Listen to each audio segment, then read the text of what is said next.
Welcome to the Podcast Discovery Show, the podcast that's about other podcasts, where every single week we do a deep dive discussion about a podcast we recommended the week before.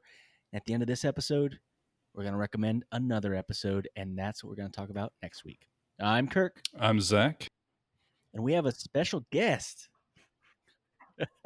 We have a special guest because we had the pleasure and the honor to just be interviewed to be on his show, and we've talked about his show before, Planthropology.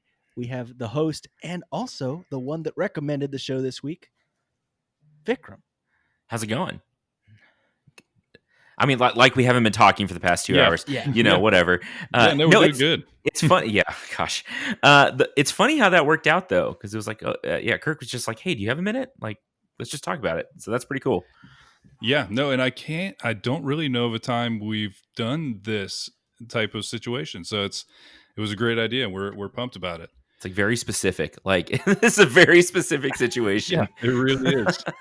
Sometimes you got to just go with the experience. Oh, yeah. Yeah, I'm glad I asked because, you had this. Tell us about your recommendation. How long have you listened to this show and where did you find it? So I have been listening to Petri Dish for several months now, and I feel like most podcasts I discover these days, I was on Twitter, and there's this like interesting podcast community, and there's a group of like science podcasts that kind of all chat and recommend each other and hang out a little bit, and so I saw Petri Dish pop up one day, and I was like, oh, that's cool. And so I don't remember exactly where I jumped into the show. They've got 50-something episodes, I think. I think they just passed their 1-year anniversary, actually. But like, I was hooked right away because it's hilarious. These dudes are so funny. And so when y'all reached out a couple weeks ago asking for a recommendation, I was like, oh no, I know right away I had to scroll through and make sure you hadn't talked about it before. But I was like, Petri Dish is, I think, because I just from listening to y'all's show, I kind of knew you would like their sense of humor and that you would kind of dig what they do. And you were absolutely right. We both had a great time listening to the show, and it does hit on multiple things for us. We love that kind of the fun and educational at the same time. We've done a lot of shows like that, and this is a great example of that. Yeah, no, and you were not kidding. They have that irreverent humor, which we very much enjoy. We are still 12-year-old boys in our hearts. Yeah, everyone is. Yeah, at all the really silly and juvenile things, and I love that they have this. They're brothers, right? Yeah, and so the thing with brothers is they've lived with each other their whole life. Did you know that most brothers typically yes. Interesting. They've known each other for a long time. What I'm saying is what I'm trying to say is no. They have this great chemistry, man. They know how to play off of each other, and they know how to. It's so funny. They have specific roles. Sean is he's the doctor, right? He's the one that is the scientist. He's the one that plays the smart one role. And Nathan is the one that plays the everyman. That I was asking Zach, I'm like, he's got to be playing this up, right? Because I can tell he's a smart guy, but he asks some questions. You're like, really, man? No, honestly, like he's me hilarious though. That brothers have known each other their whole lives. Yeah, his timing is hilarious though. Some of those questions, we were just losing it because it essentially kind of plays out like that where Sean starts to explain a topic and he starts to explain all these little intricacies and interesting things about because we did 2 episodes for this one. So Extremophiles is just things that live in extreme environments. So Sean is bringing all of these cool little facts, and Nathan is just trying to absorb them, as are we all. And so I do feel like that was a role that we could fit into. Yeah, and I love their intro music for one. Their intro music was great. Yeah. And, well, half of it was music, half of it was a bunch of quotes and stuff like that. But they talked about a bunch of different extreme environments that we have life here on this planet that can survive or even thrive. They start with the ocean, like deep, deep, deep down in the ocean. And they talk about, there's so many different things that make it a crazy environment to live in. Pressure, light. The one that blew my mind though is they talked about the pH that deep in the ocean, and how like it literally it'll like eat a crab's bones or something, like disintegrate because of the pH in that deep in the ocean. I thought that was crazy. I didn't know that. Yeah, and then there's still somehow these little, different organisms that literally eat sulfur. Like, I mean, that doesn't seem like it should be a thing, right? Like, yeah. And we talked about like, what was it? Marine snow. Mm-hmm. Yeah, just things dying and feeding the lowest levels of the ocean. Yeah. And it's crazy because you assume that everything in the ocean needs some form of light, and in some cases they do, but then you get to the depths of the ocean and you see what essentially looks like alien life. Like they had those, we've started to see a lot of crazy stuff because just technology keeps getting better. So I hope we continue to see crazy stuff out of the deepest parts of the ocean, because it literally looks like an alien planet.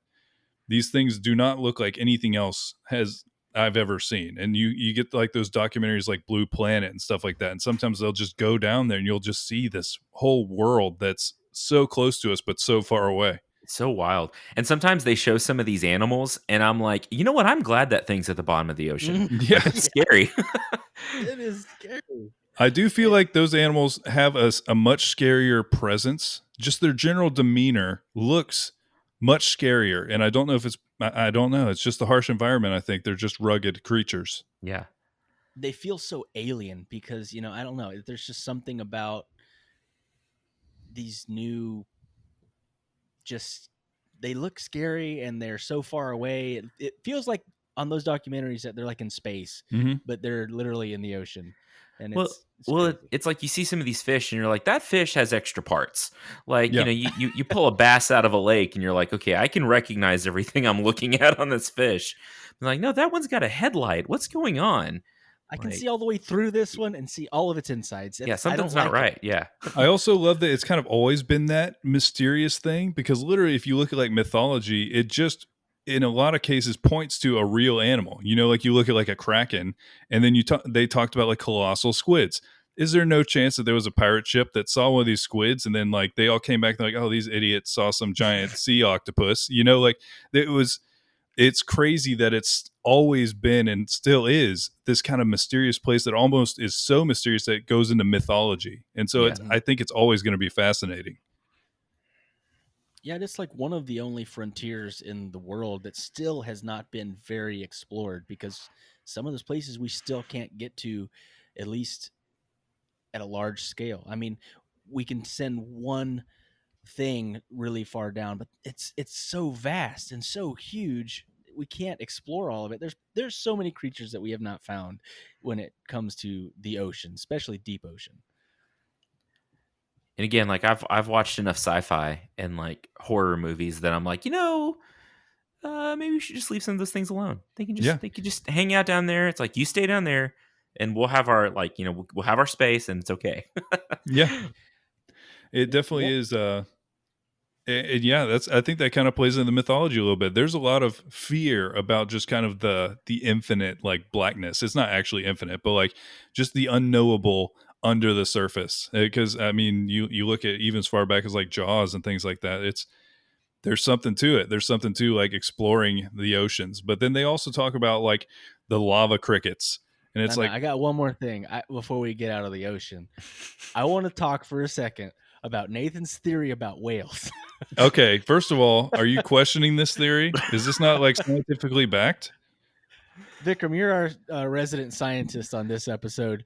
Do you think that whales were a civilization that already went through global warming and just... I feel like they've got to be, right? And like the longer they stay down there, like the slower they talk, and like I don't know. It's like the Ents in Lord of the Rings. They're an ancient society, and they're just kind of done with us at this point. They take their time. Yeah, that was great. That was an amazing theory. I mean, it's really it's the only thing that makes any sense. Yeah, I mean, you're not wrong. I haven't heard a better theory about whether or not whales were an ancient civilization. So until I do, Yeah, This is the one. It's canon. It's like head canon now. Whale canon. Whale canon. Yeah. I wish that we still named our episodes Weird Things, because whale canon would definitely be the one. It definitely points to a different thing than what you're talking about, but out of context. I mean, how big does that cannon have to be? Be a big cannon. Whale cannon is Josh's middle name, he says. But yeah, then they talked a lot about kind of the harshness of the depth of the ocean, but then they also talk about there's lava crickets that can survive where it seems completely impossible to survive. They also go into space, and we've talked about tardigrades before on the show. Water bears and their crazy ability to survive no matter what. And so they essentially just kind of take you through all this. But when they were talking about space, one of the things that definitely struck me is Sean talked about how there was a group that literally, and he called it a manifesto, which freaks me out a little bit, because I feel like I've never heard a beneficial version of manifesto. You know what I mean? There's never been like, oh, I read this manifesto and it changed my life for the better. And it's like, I don't know how to feel about it, but their entire premise was, we want to focus on mining asteroids because that's where the money is. So then my thought is, so then you force the people who have money to try harder to get to space so that they can mine asteroids. And it's like, I kind of get that logic. If you can convince the richest that they can get richer by doing it, then they might just do it to get richer. Yeah. Yeah, I mean, they talked about how much money worth of resources there are in these asteroids that are going by, and it's astronomical. It's like trillions of dollars or something ridiculous. Yeah, just flying right by us. Yep. We go out and try to take pictures of them, and that's you got to tell us about that story. I saw that picture today. How many pictures did you get that came out pretty good? Oh, yeah. So I went out. I'm going to start off and say that I'm way too old to be up past midnight. So I'm a amateur photographer. So I go out and do I like to do Milky Way photography. So a friend and I just kind of drove out into the middle of nowhere. And it's always a little sketchy because we'll pull over on the side of the highway, or I found this oil well, this pump jack on Google Maps. I was just scrolling around on Google Maps. I was like, oh, this will be a good spot. So we're out in the middle of this field with a pump jack, and everything's creaking, and we're out there taking pictures. So that's just I like to take pictures of space from safely here on the planet. That's about my speed. Yeah, you took some really cool ones that I saw that you posted on your Facebook. So I'm excited about that because I want to see some of the other ones. But yeah, they talked about. So we already talked about the extremophiles. Yeah, and this is the transition, because it did go from them talking about the extremes of space and the things that can survive there and what it takes to survive there, to the next episode that he recommended was a space episode. But before we get there, I do have to say, this show also has fictional ads that will blow your mind. They're hilarious. The first 5 seconds, you're like, this ad sounds weird. And then you realize, oh yeah, it is weird. And it's amazing. And they have recurring characters that pop up on the show, and you're just like, did they just say Jimmy Coconuts? What's going on? Yeah, I've already picked up they really love coconuts. They do, yeah. Coconuts are very important to the show. So join in the coconut love. Yeah, the ads were ridiculous. They were so funny, and they were a little bit political too, which was in a good way, in fun way, I guess. Yeah. If politics can be fun, they made them fun at least. They're fun to make fun of. I'm glad somebody can, honestly. Someone has to do it, right? Yeah. It has to be done. I miss Jon Stewart. Seriously. But back to space, they did talk a lot about the challenges with humans being in space. And Nathan was hilarious with talking about, just space kind of sucks, and of course he says it in a lot of different ways. Yeah, so if we haven't said it, this show's not safe for work. It is for not. Sure. Yeah. It's not, but it is hilarious, and you learn a ton. But yeah, they aren't trying to be scholarly in this show. It's really really funny. It's a really enjoyable show.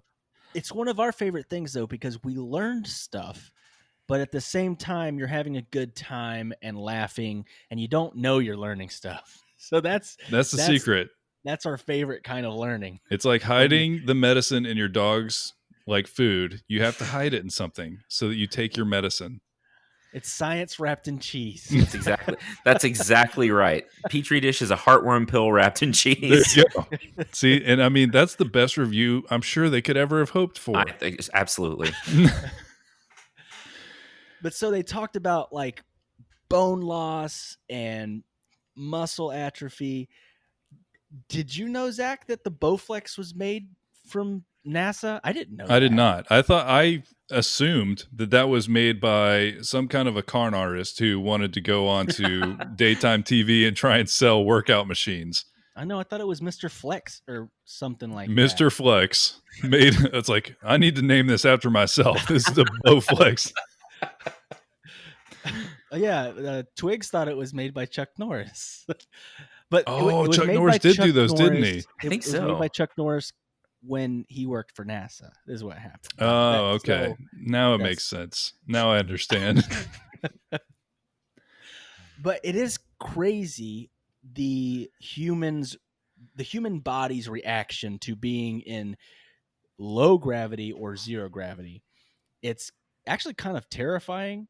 And one of the things that I never really thought about, they talked about, from what we know from the space station and stuff like that, with, bone degradation and muscle atrophy and stuff like that. If we were to go to Mars, there's a chance that by the time humans got there, they'd be too weak to push any of the buttons.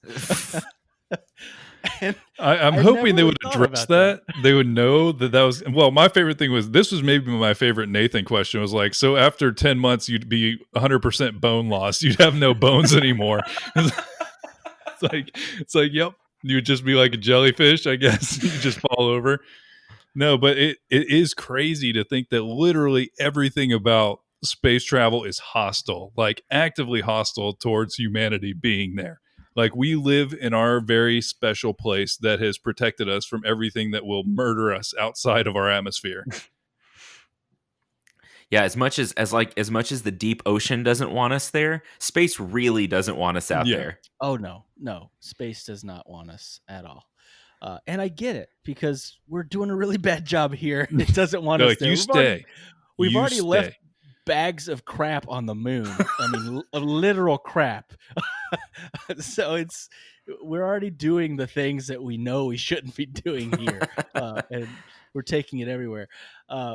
They kind of talked about all the different planets that we maybe could go visit, and then why maybe we shouldn't, or what could make it difficult. I love how they talked about Venus and, Cloud City, basically from Star Wars. It kind of brought out my inner nerd. I got a little excited. I'm like, ooh, that'd be so cool.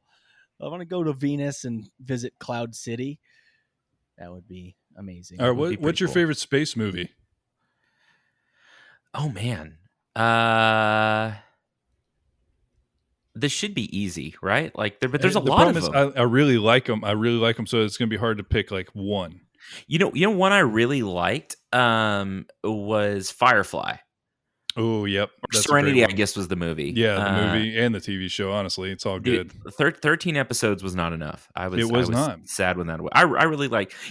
That's maybe a different pick because it's almost like a space western or whatever. It really is. But I've always loved that movie. Serenity was such a good movie. Yeah, I think they could reboot that thing because essentially, don't try and like get new actors. Bring back the same actors and have it be all of them but old and grumpier. And I would watch that show. It'd be fantastic. I'd watch the heck out of that. Kirk, what do you think? I mean, I'm a Star Wars guy. We know this. Me and Josh have repeatedly argued about it on the show and off the show about he loves Star Trek and thinks it's smart and amazing, and he doesn't think Star Wars has anything worth watching. No, he actually likes Star Wars, but I love Star Wars. Oh, and that's the think thing. Star Trek is boring. I love all of this stuff. I don't think Star Trek is boring. I think Star Trek is awesome, like short story format. Not the movies, not so much. The TV shows, yes. Next Generation, like amazing. What's the best? I like the idea of Star Trek, and then I watch it, and then I'm like, yeah, sure. I'm trying to think. Okay, I really liked Interstellar. I really liked that because it mainly came down to like it kind of blowing my mind a little bit. Like when they went to that planet that had like 20 times Earth's gravity, so that each minute there was like a year on Earth. And then you start thinking about like relativity and your brain explodes a little bit.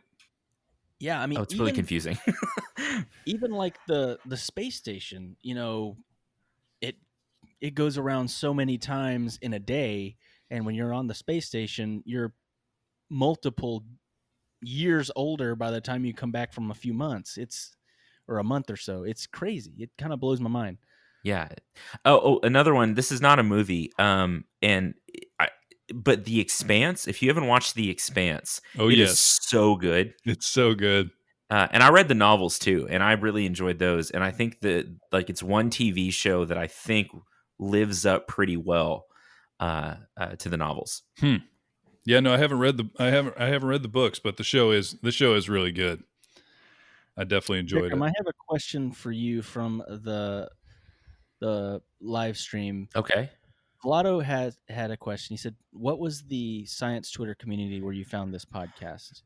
So if you just like look up hashtag science Twitter, you'll find a whole lot of it, or podcast Twitter. It's real active, but like there's several like podcasters like Petri Dish, Varmints, who Paul Chomo is as the host of Varmints, Ellen Weatherford from Just the Zoo of Us, and a few others that kind of just like share each other's stuff, and we joke a lot and talk a lot. And so I think someone, I can't remember exactly, but someone had tagged Petri Dish in something. That's kind of how I found him. That's how I found you, because Paul tagged you in something. I'm like, that sounds fun. I like plants. And then I listened to it. I'm like, I like this show. We're going to talk about it. And here we are. All things come back to Paul Chomo. Yep. That's the real secret. Yeah, but no. So, I mean, if you just kind of look up, science Twitter, podcast Twitter, and even if you just look up some of the like shows we've talked about, you can find like a whole bunch of other shows that way, just because we tag each other so much and stuff. So overall, Vikram, we can't thank you enough for introducing this show, because we both just sat there and giggled while we learned about Extremophiles and Spaaace. It was amazing. Yeah, absolutely. Again, I had a pretty short list of things I wanted to recommend, and that was at the top of it. So I'm glad y'all enjoyed it as much as I do. Yeah, so if you're looking for a show that is hilarious and you will learn a lot, definitely check out Petri Dish. It's a fantastic show. It really is. And for next week's recommendation, we have a very special one, because Kirk has been literally just tagging any podcast that he likes on Twitter and saying, "Hey, you want to give us a podcast recommendation?" And he hit one. Glenn Washington, the host of Snap Judgment, was sent one of these, saying literally, "Hey, we like Snap Judgment. We talk about it every Halloween, and Josh hates it." No, he didn't say that part. But we talk about, we basically said, "We really like your show. We're celebrating. And would you like to recommend an episode?" And so he not only sent one, but he sent three. And first of all, he said, "Oh man, thanks a bunch, but picking my favorite Snap is like picking my favorite kid." And then he sent three. So he can do it, apparently. Watch out, kids. So first one is called Gambit, and I think that's the one that we're going to be discussing. The little tag on it is: a man inspired by joy writes a song, then he discovers it's become a weapon, and a boy beat down by life learns to fight back with the help of an uppercut and milkshakes. So next week we're going to talk about Snap Judgment Gambit, and all of this will be in the show notes so you can find it easily. But also bonus discoveries, because these are apparently ones that Glenn Washington thinks you should check out. He thinks are interesting. There's one called Outbreak at San Quentin, and then another one that he just literally says, "I love this story," and it's called The Country Doctor. And the synopsis on this one is essentially a Muslim doctor moves out to Dawson, Minnesota. He didn't know what to expect. He was a brown Muslim man walking into a predominantly white rural town, but much to his surprise, him and his family fit right in, and he quickly became home, and his neighbors became like his extended family. And then came a divisive election in 2016, and some things changed. It's an amazing episode. It's very political, and we're going to a election cycle, and it's just I don't want this place to be the place where people come to listen to politics. This is supposed to be an entertainment escape from politics. So this is a safe space, but it is a great episode. So if you do want to listen to something like that, I would highly recommend it. It was a great episode. And they were all mentioned by Glenn Washington himself. So it blows my mind. I mean, I just reached out to everybody. I'm like, hey, Joe Rogan, what podcast would you recommend? Hey, Aaron Mahnke, what podcast did you recommend? And I just went down the line like, hey, I like this podcast. You miss 100% of the shots you don't take. Wayne Gretzky, Michael Scott, Zach Howe.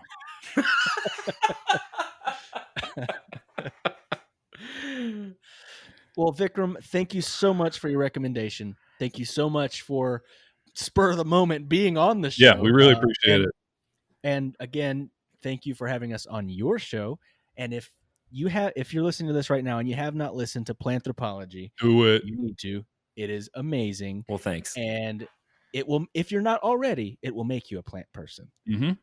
Everyone is on the inside. You just don't know it yet. Deep down. All right. So till next week. And remember, there's more. I messed up this time. Shoot, you messed with me. You did it. I know. You did it. I messed it up this time. You messed up. No. You forgot. I did. I slipped. All right, go again. And remember, there's always more to discover. Thank you for listening to the Podcast Discovery Show. We have a few things we'd like to tell you. First, we would love to hear from you on Twitter at the PDS Official or in our Facebook group, the Podcast Discovery Club. Secondly, leaving a rating or review on iTunes helps tremendously in giving us visibility and also visibility to the podcast that we recommend. You can also check out our Patreon page to get exclusive bloopers, old episode archives, and other exclusive content while supporting the show. Finally, seriously, get in touch. We'd love to hear from you about what you love about podcasts. And thank you for being a part of all of the things that we do. This was a podcast from the Podfix Network. You can check out more shows like it at podfixnetwork.com.